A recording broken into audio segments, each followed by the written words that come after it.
Good morning and welcome from Kuala Lumpur, Malaysia on the 28th of December 2024. So it's just gone 10 o'clock in the morning and what a beautiful sunny day it is. We arrived here yesterday about 4 o'clock in the afternoon and everything was sort of covered in cloud, all the higher buildings. And we had quite a bit of rain last night, but everything's cleared up, which is nice to see. It's the first time I've been to KL, not the first time I've been to Malaysia. And I'm already super impressed already. So everything's set out really well in the city. You can get around the city in a car very well. We were sort of getting into the Chinatown area around rush hour and it still wasn't bad.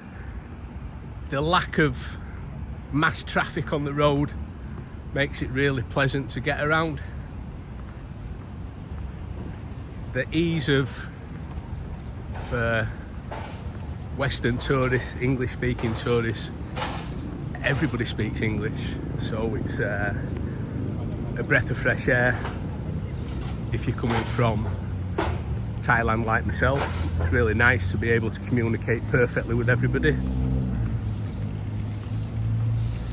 On arriving, a couple of tips. There's a QR code which it asks you to scan. Now the QR code system for the website it takes to really isn't smartphone friendly. It's pretty terrible and it takes you ages to fill in. Now, this is for the smart gates, but they don't tell you that, so everybody's queuing up trying to fill these in. Just don't bother filling them in and just go straight to a manual customs agent and they will check you into the country. It saves a huge amount of time and a huge amount of frustration. The SIM cards over here, so I've just come from Thailand. It's cheaper to buy a Malaysian SIM over here than it is to get your roaming activated on your Thai SIM card. So I'd just buy one once you get over here. And Grab works, so you can use your Grab application to get around the city. But like I say, talking about, you know, traffic and stuff like that, this is Saturday morning, the centre of KL, and it's like any sleepy town back in the UK at 6 in the morning. So it's a real breath of fresh air to come. We're staying sort of in the Chinatown area. Now you can get an abundance of well-priced hotels for sort of the 2,000 baht price. So, you know, 45, 50 English pounds. And I'd sort of say that at the upper 3-star standard. A lot of them are quite dated, but you know, the more than acceptable if you're staying here for a few days. If you want to stay at, you know, in 5-star, that's also available. But I find sort of 2,000 baht for a long weekend away, you know, for a city break is good. The Chinatown area is sort of the area with the huge amount of old architecture left within the city, and also Little India. I know we'll be going to Little India, I think tonight, for a bite to eat, so I'll get some footage there.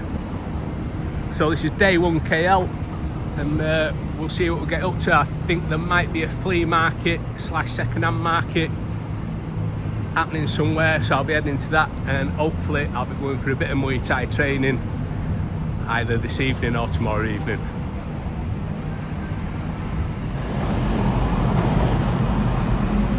So Everywhere you look in Kuala Lumpur, it seems that there's a really nice mix of old colonial crumbling architecture, modern, and then the ultra modern.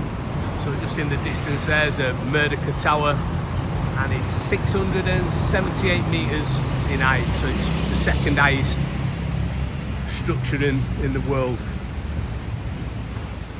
But if you're into architecture, it's a banging place to come around and have a look. Reminds me a lot of sort of Georgetown with the old beautiful crumbling buildings.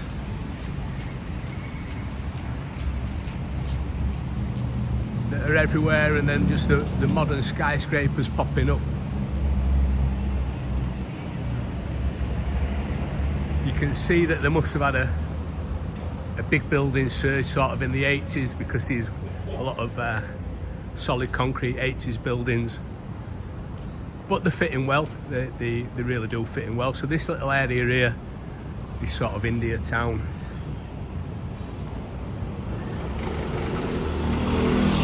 And it's surprising to see the ethnic makeup of KL. There's huge different communities that exist side by side.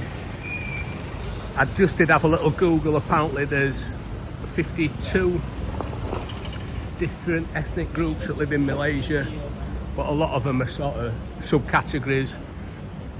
So the main makeups are Malay, Chinese Malay, Indian Malay,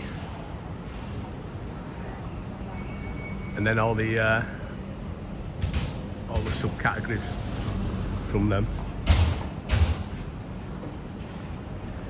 But as I said before, everybody speaks really good English, or at least the people that I've spoke to do. India town certainly does have a smell of the famous curry miles that the city you're from back in the west.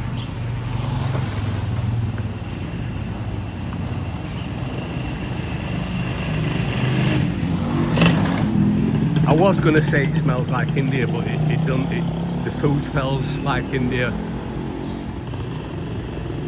but the actual streets smell a lot better, and everything is super clean for a big city. But I think this is where we'll be heading down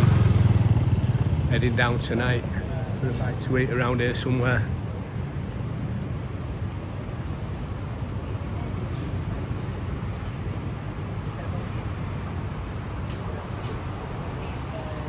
Middle Eastern inspired perfume and aftershave shops.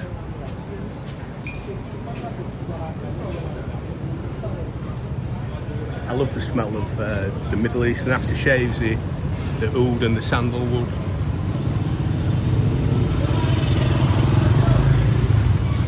Everybody sat down having a bit of brekkie.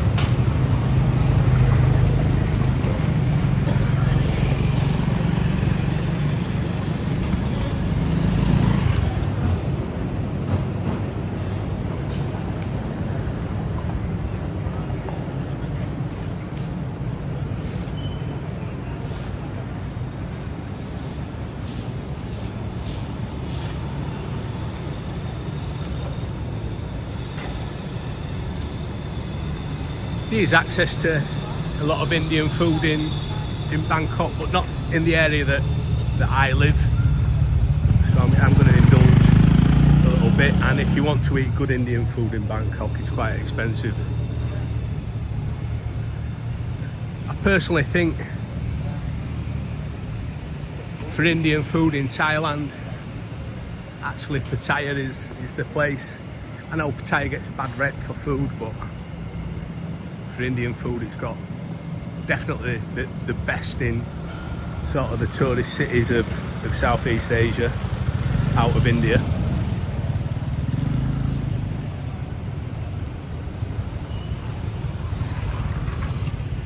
That's a cool 70s prefab apartment block.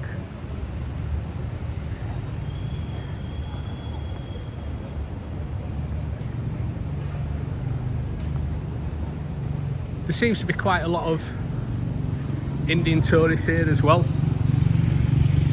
They seem to prefer the sort of group tour.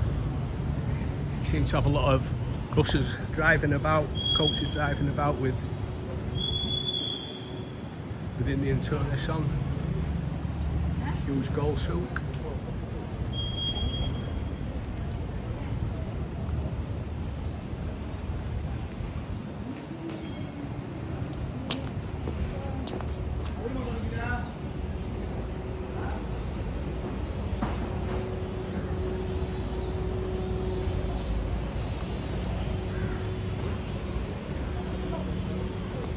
On a night as well, we walked through here last night, and the city is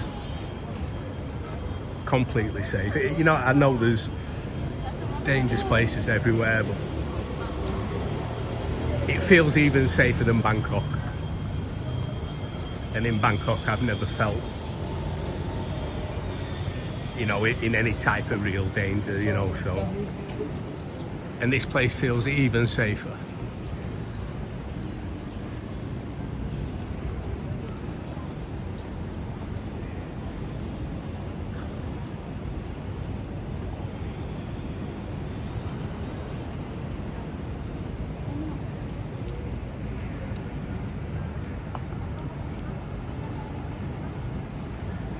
We had a bite to eat in Chinatown last night, and Chinatown is, you know, the menus are heavily focused on the Chinese tourists. So if you're from England or Europe and think that you can turn up and have you know, a bit of egg foo young or chicken in black bean sauce, you'll struggle. It is, you know, it is very authentic Chinese because of the large Chinese community that have lived here for hundreds of years due to trading.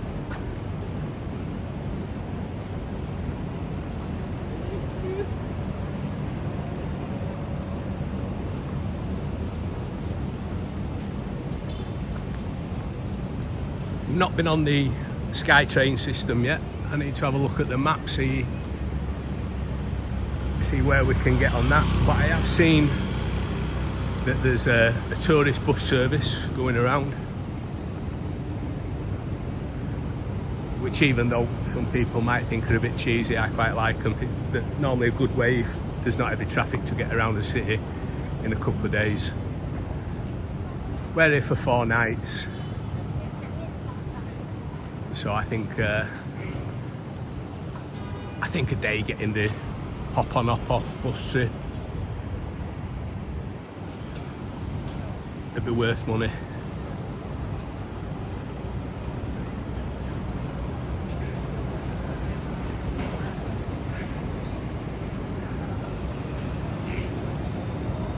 Right, I'll leave you there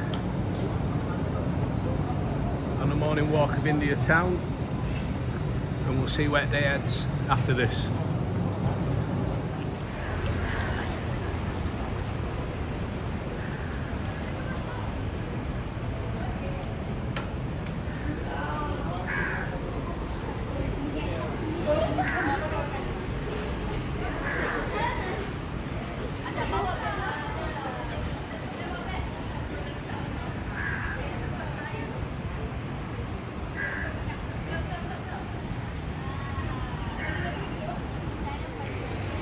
So we just arrived at Central Station and we're on our way to the National Museum. Getting around seems to be really easy. We got what we thought was a subway, so an underground, which then sort of turned into a SkyTrain monorail, and then we changed that and got onto an actual subway, which is just a subway line. I think there seems to be about 5 or 6 lines on the transport network, and I think one is a dedicated monorail. There's another which is a monorail / underground, then a dedicated underground line, and then some main service lines for trains. But it was really cheap. It was equivalent to 15 baht for our journey, and loads of people to ask and help you out. Really simple, really clean, and yeah, good transport experience. So I'll let you know what the National Museum's like. So we've just arrived at the National Museum, and it is only a 10-minute walk from Central Station. One thing I have noticed is we're starting to get a lot of cloud coverage building up, so I reckon in afternoon we're probably going to get some rain. So if you are here in December, it might be worth planning your outdoor activities early in the morning, and maybe have something that you can bank on the afternoon that's going to be inside.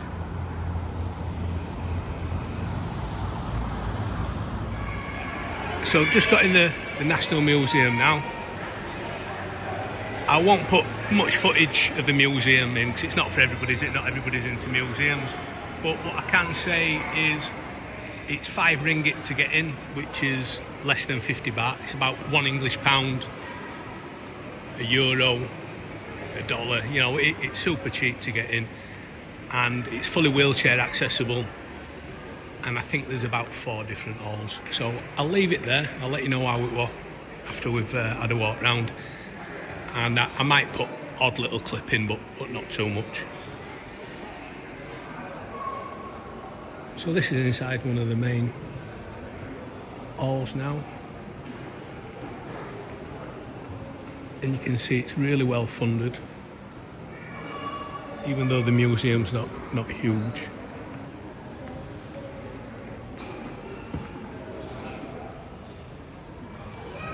These are some really nice pieces. So if you are interested in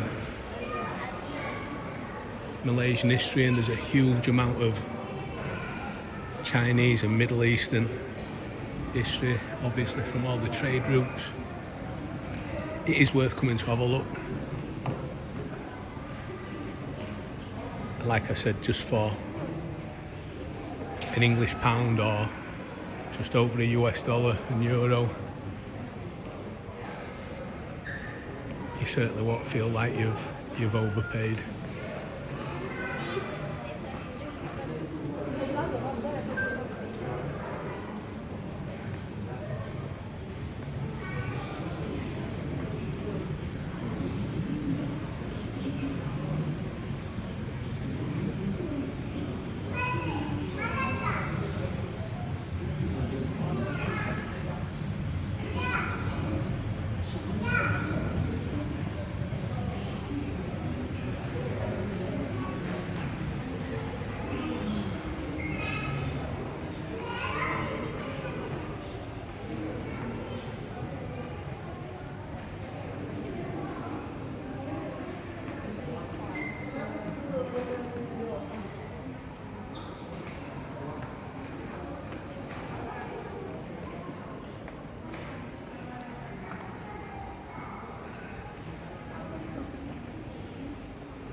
So we've just left the National Museum now, which is situated just at the bottom of that building there. So that's the Hilton Hotel, and there's an underpass that brings you into Kuala Lumpur's Botanical Garden.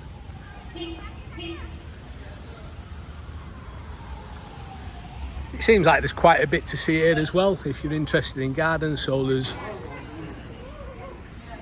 I think there's a small petting zoo. There's a rare fruit display. There's a deer park with Asian deers. And if you're into running, this is somewhere where you come on an evening to get a few miles in.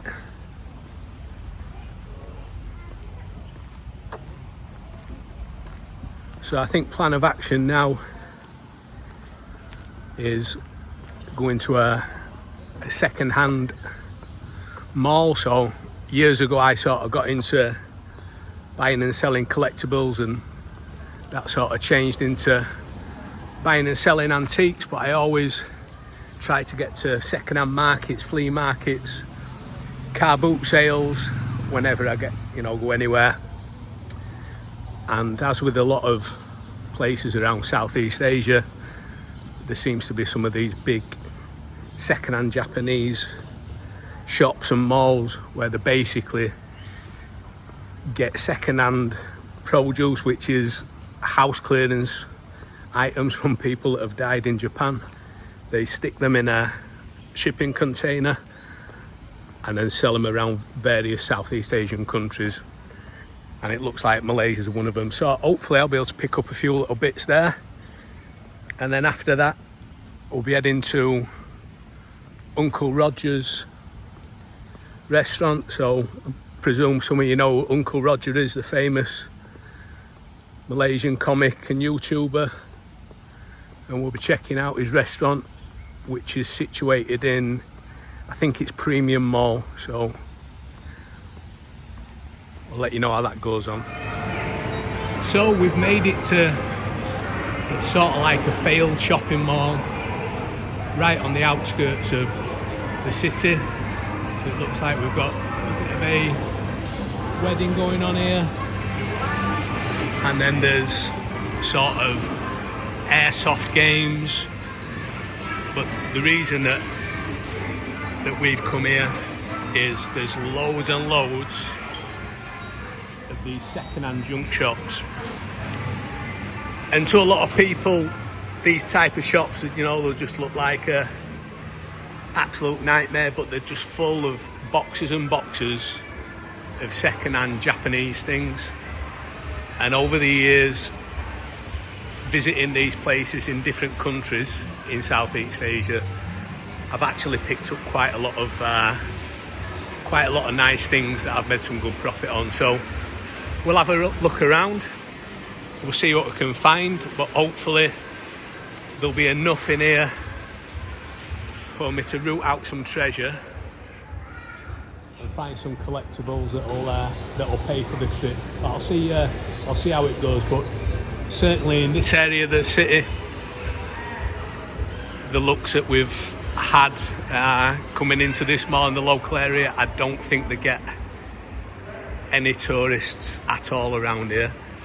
And looking at the pricing of these shops, it looks like everything is per kilo. So the different items you pay per kilo. So let's see what we can find. So we're just on the outskirts of the city now, and the place that we've come to see is Jalan Japan, and it's the sort of second-hand Japanese house clearance items from dead people. But believe it or not, you can get some really interesting things in places like this, and you can make a bit of money. Now, area that we're in is like really on outskirts of town, so it's east of the city. There's no tourists around here, but I'm still really impressed. Really clean, lots of space on the roads, no real congestion, and the neighbourhoods look pretty good. So everything I've seen today in Kuala Lumpur is a big thumbs up. I think it's a pretty cool place, and even as a local, I think life is pretty sweet here. So we're just on our way to Uncle Rodger's, and we're in Sungiwang shopping mall, and we just stumbled across this by accident really. So we're on the second floor, and the entire second floor, even though there's not huge amounts open, is all either vintage or collectible sort of clothing. There is a lot of sort of counterfeit reproduction stuff mixed in with original stuff, so you do need to sort of know what you're on with. But if you've got a little bit of patience and you've got eBay on your phone, you can research what items are selling for. I'm quite lucky. I've just managed to get 3 original Grateful Dead t-shirts from 1994 from the tour. So there's certainly a bit of money in them. I paid 150. Sorry, there was up for 150 ringgit, but he let me have them for 100 a piece. So I bought 3. And if you are into vintage clothes, it's not a massive forte myself, but I do know bits and bobs. If you are into vintage clothes, definitely come and have a look, because there's just store after store of cool stuff. There also appears to be quite a lot of collectibles on this level as well. So I'll head to, I'm going to head upstairs now, see if there's more second hand and vintage. If not, I'll be heading over to Uncle Rodger's. Time for a bite to eat.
So we're just at the Pavilion Mall now.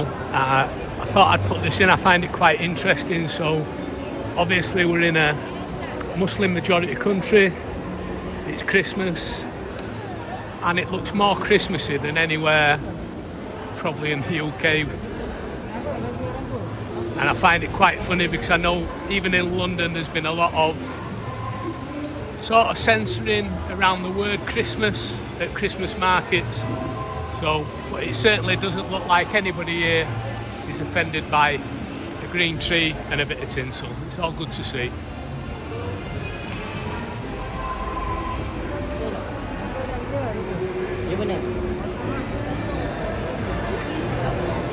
I think as well that all the Christmas tree decoration within this mall has been styled by Dior, so it all looks pretty cool. So we finally made it to Fuyo, Uncle Rodger's restaurant. There's a little bit of a queue, but apparently it's only 30 minutes, so hopefully it's well worth the wait. And I'm absolutely starving, I can't wait to get inside. So this one's the normal fried rice with grilled shrimp.